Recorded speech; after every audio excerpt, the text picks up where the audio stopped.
Bonjour à tous, bienvenue dans 60 Hz, l'émission qui vous résume l'actualité du jeu vidéo, de la tech et du cinéma. On commence avec l'actu numéro 1, Samsung a enfin officialisé sa gamme inédite de smartphones Galaxy S. Le géant sud-coréen a levé le voile sur les nouveaux S23, S23 Plus, S23 Ultra ainsi que sur de nouveaux Galaxy Book 3, la gamme de PC portables du fabricant. Globalement semblables à leurs prédécesseurs, les Galaxy S23 et S23 Plus adoptent néanmoins un design unifié avec le Galaxy S23 Ultra. Désormais, leurs modules photo sont désormais directement intégrés à la coque dorsale. Leur écran est lui aussi identique, de 6,1 à 6,6 pouces. Les trois smartphones de la série sont munis d'une puce Snapdragon 8 Gen 2, optimisée par Qualcomm pour Samsung. Côté photo, le Galaxy S23 Ultra a droit à un nouveau capteur de 200 mégapixels, mais les S23 et S23 Plus conservent un bloc photo comprenant un capteur principal de 50 mégapixels. Samsung vient aussi d'annoncer 5 nouveaux PC, le Galaxy Book 3 Pro, le Pro 360 et le Galaxy Book 3 classique, ainsi que le Galaxy Book 3 Ultra. Ce dernier sera proposé en deux versions, équipé d'une puce Intel i9 avec une RTX 470 et l'autre d'un i7 avec une RTX 460. Actu numéro 2. La plateforme de la chaîne britannique ITV a mis en ligne le 26 janvier 6 épisodes d'un étrange programme.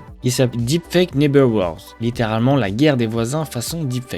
Le concept de cette comédie en 6 épisodes de 30 minutes, des spécialistes de l'imitation au Royaume-Uni se glissent littéralement dans la peau de célébrités vivant côte à côte et se détestant cordialement. Savoir que le deepfake est une technologie pour faire simple qui permet de remplacer le visage d'une personne par une autre avec l'aide de l'intelligence artificielle. L'émission imagine ainsi le mariage entre l'acteur Tom Holland et la rappeuse Nicki Minaj, ou Kim Kardashian qui devient même chauffeur de bus et s'en prend physiquement à l'acteur Idris Elba. La série se présente comme la première fiction au monde à utiliser la technologie deepfake. Mais ses concepteurs, interrogés par Le Guardian, ne voient rien de mal dans ce travertissement de la réalité. Actu numéro 3. Netflix a lancé l'arrêt du partage de comptes. Ah non, ça c'est une autre news, je vous en reparlerai quand les choses seront plus claires du côté de Netflix parce que ça change chaque jour. Je vais vous parler de l'audio spatial. Cette nouvelle fonctionnalité qui n'est pas la même que l'audio spatial d'Apple permet de profiter d'une expérience audio cinématographique immersive. Pour regarder vos contenus dans les meilleures conditions, c'est une excellente nouvelle puisque vous n'avez pas besoin d'un équipement avancé.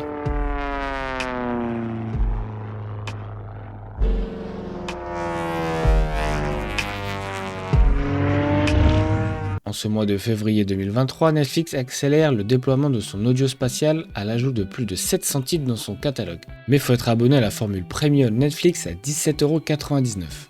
Avec l'audio spatial, vous vous rapprochez d'une expérience des salles de cinéma, tous vos appareils. Pas besoin d'un home cinéma ou d'un équipement spécifique pour cela, il suffit d'avoir un appareil avec 2 haut-parleurs stéréo. Pour offrir cette expérience sonore immersive, Netflix s'est associé à Sennheiser et profite de la technologie Ambeo 2 Channel Spatial Audio. Maintenant, comment trouver les contenus compatibles avec l'audio spatial sur Netflix ? Se rendre sur le site officiel de Netflix, tapez audio spatial dans la barre de recherche ou directement dans le lien en description de la vidéo et lancez le film ou la série qui vous intéresse. De plus, Netflix promet d'ajouter l'audio spatial à toujours plus de contenu dans son catalogue au fil du temps. Actu numéro 4. Apple a franchi une nouvelle étape en ce qui concerne le nombre de personnes qui utilisent activement des iPhones, des iPads ou des Mac ou tout autre produit, mais en évidence une croissance rapide pour l'entreprise qui a atteint 1,5 milliard d'appareils activés au début de 2020 et n'a dépassé que 1 milliard en 2016. Apple se dirige rapidement vers le cap des 2 milliards, après avoir atteint 1,8 milliard d'appareils actifs il y a seulement un an grâce à des ventes records d'appareils en 2021 qui ont esquivé les défis de la chaîne d'approvisionnement résultant de la pandémie. La nouvelle survient alors qu'Apple publie ses résultats du premier trimestre qui mettent en évidence ses performances pendant les mois de vacances. En cours du trimestre de décembre, nous avons franchi une étape importante et sommes ravis d'annoncer que nous avons maintenu plus de 2 milliards d'appareils actifs dans le cadre de notre base installée croissante, a déclaré le PDG d'Apple Tim Cook. En comparaison, il y avait 3 milliards d'appareils Android activés en 2021 comme le rapporte Google. Savoir que Google ne comptabilise que les appareils qui ont accès au Google Play Store. Le nombre pourrait être beaucoup plus élevé si on compte les téléphones de Chine qui n'incluent pas le Play Store. Actu numéro 5. Sony lance une campagne de marketing partout dans le monde avec le hashtag #LineFromPS5 pour fêter les 32 millions de PS5 dans le monde. On peut y voir des faux reportages et des mises en scène avec comme par exemple une fausse PS5 géante à Rome ou la hache de Kratos de God of War en Angleterre. Ou même à Dubaï où on voit une grue poser une PS5 avec un laser bleu. On peut voir aussi sur une piste de ski en Pologne un galogriffe d'Horizon Forbidden West. Petit rappel, pendant 2 ans qui ont suivi le début de la commercialisation de la PS5, la console a été victime de la pénurie. Impossible pour le constructeur japonais de faire beaucoup de publicité ou de lancer du contenu exclusif pour la PS5, puisqu'ils auraient donné l'impression d'exclure des millions de joueurs. Au début d'année, Sony indiquait que la pénurie était finie et que maintenant, il est facile à trouver en ligne ou dans les magasins. Une promesse pour l'instant puisque les revendeurs n'ont toujours pas de stock. Ou créent des packs avec des achats de plusieurs jeux, de manettes et même de télé. Il y a quand même des questions à se poser sur cette pratique. Actu Express, les prochains Sims seront à la fois un jeu solo et multijoueur. Il se nomme pour l'instant Projet Ren. EA a présenté des outils de personnalisation améliorés de son nouveau jeu, où vous pouvez modifier chaque partie d'un meuble, sa couleur ou le matériau. Le jeu est conçu à la fois pour mobile et PC. Ubisoft confirme la sortie de The Crew 3, prévue sur console et PC en 2023. Razer dévoile la Viper Mini Signature Edition, une souris avec un exosquelette en magnésium et ne pesant ainsi que 49 grammes. Elle sera disponible exclusivement sur le site de Razer à partir du 11 février contre 320 €. Une bonne performance pour God of War Ragnarok qui s'est vendu à 11 millions d'exemplaires à travers le monde sur PS4 et PS5. Actu rétro. Tout le monde se rappelle du film Forrest Gump, une comédie dramatique américaine de Robert Zemeckis sortie en 1994, adapté du roman du même nom de l'écrivain Weston Groom. Paris en 1986, le film relate la vie mouvementée de Forrest Gump incarné par Tom Hanks.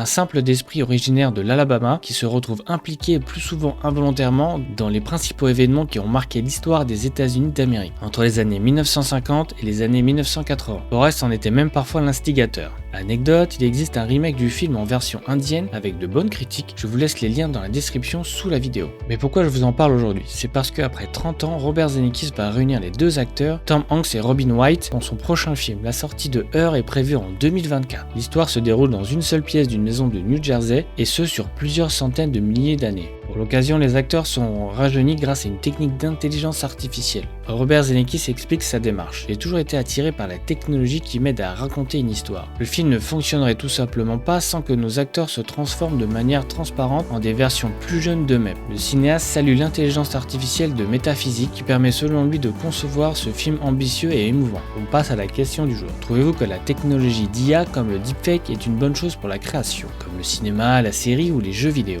Réponse dans l'onglet communauté ou en commentaire. Pour finir, comme chaque vidéo, je vous laisse avec la bande-annonce du jour, le croque-mitaine, sorti le 2 juin 2023. Attention, on range ses pieds sous la couette avant de dormir. What are you scared of?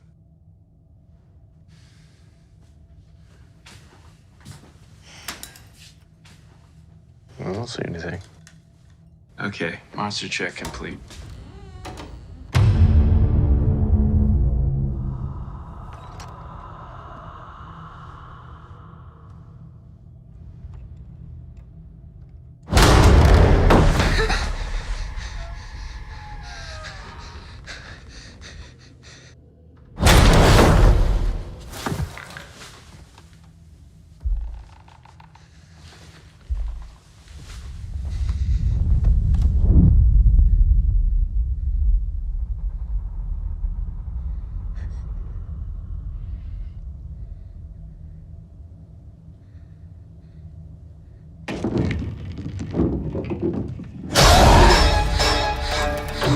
It's been around forever. Hidden. In the dark. It's like all those spooky monsters you think are hiding under your bed. It's not real. What is this?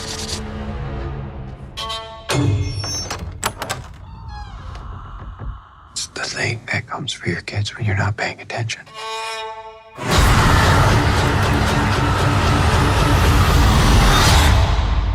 You believe me?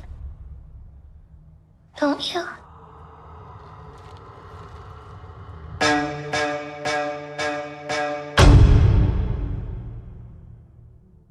Merci d'avoir regardé, n'hésitez pas à vous abonner, à liker la vidéo et je vous donne rendez-vous pour un prochain épisode. Maman disait toujours, la vie c'est comme une boîte de chocolat. On ne sait jamais sur quoi on va tomber.